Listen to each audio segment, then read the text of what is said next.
This video is brought to you by Straight Goods News, Canada's alternative online news source. Visit straightgoods.ca. Okay, I'm with Dave Mitchell here in Ottawa. Dave is from Regina. Yeah. Regina, and he's here as part of a national tour promoting his new project. It's a book, it's a website. Tell us what Beautiful Trouble is, Dave.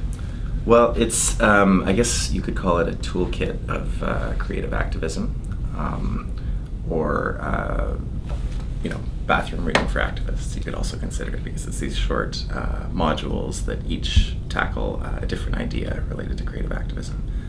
Goes through tactics of creative activism, principles, strategies, and case studies. Yeah. Who's it for? Well, we really aimed in keeping the pieces short and just really sort of drilling it down on an idea. We were really aiming for it to be accessible to new activists, to people who, in a sense, we were sort of writing for, it was being written as, it was being finalized as Occupy was happening. And I think we were seeing large numbers of people coming into activism and thinking, already bringing such creativity into what they were doing. And we wanted to just sort of give them some more tools to work with. But it's also, it's interesting how when you really start, asking activists who've been working for decades on this stuff to really sort of distill, it's like, okay, well, what is it about that particular tactic that works, or what's the principle that makes that successful? It really allows people to think differently about what they're doing, and really sort of. So I think that there's a lot that's new there. I think people were sort of surprising themselves in what they were coming up with, and so it's the kind of thing that I think veteran activists would find a lot in there as well. Mm-hmm. Now you say we. Who is the we that put it together, and who is the we that's promoting it? Well, a small army of activists and technicians and designers, and basically Andrew Boyd was the sort of project. It was his brainchild, and he's been a creative activist for a long time, and it's sort of, in some ways, it's a distillation of his life's work. And he and I co-edited the project.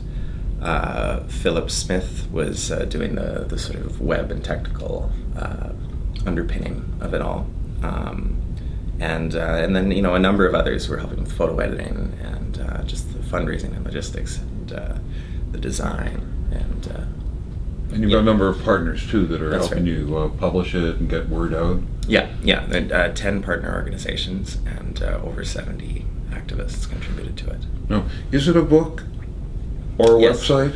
It's something else? It's many things to many people. No. It's a book. It's a 400-page book. It's each module is interlinked to other modules. So, you've got the page number right there. You can skip if you read a principle and it relates to, this relates to the tactic of media jacking, for instance. Then it's like, oh, well, I'm curious about that. So you flip over to that. It's also an ebook.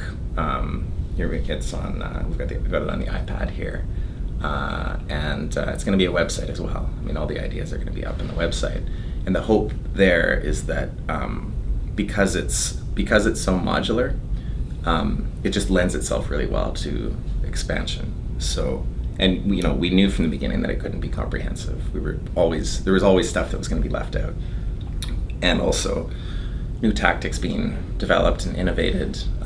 There's a lot about the Maple Spring and the Quebec student struggle. That there's so much that's going on there that would fit right into the book. So the hope is that it's an evolving mess of ideas.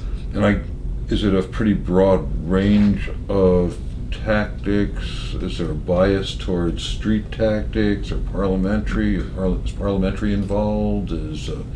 Or other partisan or political tactics? Is it right across the board? It's pretty right across the board. There's one of the tactics written up is public filibuster, which is basically, it's instances where people have just sort of used the forums and, the rules of say, local government bodies to really just kind of like put focus pressure on those bodies. There's a lot in it about really sort of thinking strategically about, who are you trying to reach with the action? and what are you trying to get them to do, rather than sort of, it seems like we often lead with the tactic. It's like, well, we'll have a rally because that's what we always do, or we'll have a march on Parliament Hill, or instead it's like, okay, well, what's the issue? Who are we trying to reach? What's the sort of, what's the best way to achieve that? So yeah, it's really, it started, I think it started with sort of prankster activism, and sort of expanded to, it included, street protest and mass movement building, and, the tactic of occupation is written up, and, everything from occupation to general strike is in there. But there's a real focus on effective activism as opposed to just making noise. Exactly, yeah. It's I mean, you could say it's about evidence-based activism. It's really sort of seeking to recognizing that just sort of taking a stance on an issue publicly is not enough. We really need to be thinking about the outcomes of the action, and thinking really outside of the box about that. That it's not just the sort of same 5 or 6 tactics focusing on the same 5 or 6 targets. That often there are sort of secondary targets that where you can actually get a lot more done. And actually, in the case studies, that's a place where some of that really comes through, because it really allows us to sort of get into examples of the things that were really innovative, like the Coalition of Omokali Workers in Florida, which is migrant farm workers there who were organizing for better wages and working conditions. They weren't getting anywhere in pressuring the employers directly. They just didn't have enough clout with them.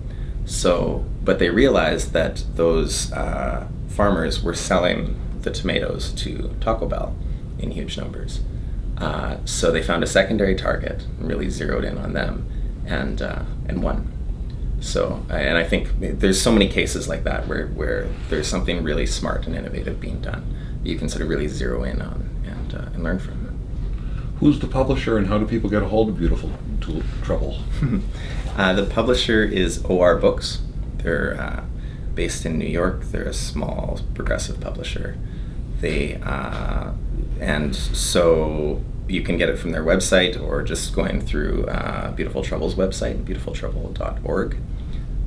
You can order it in print form or ebook, and very soon we'll have it up on the website as well, so people can sort of browse it and get a sense of it. And Very good. Well, congratulations on your work, and I hope you make a lot of beautiful trouble. Thanks very much. And I know folks who read Straight Goods make lots of beautiful trouble themselves, so hopefully it can assist them in their work.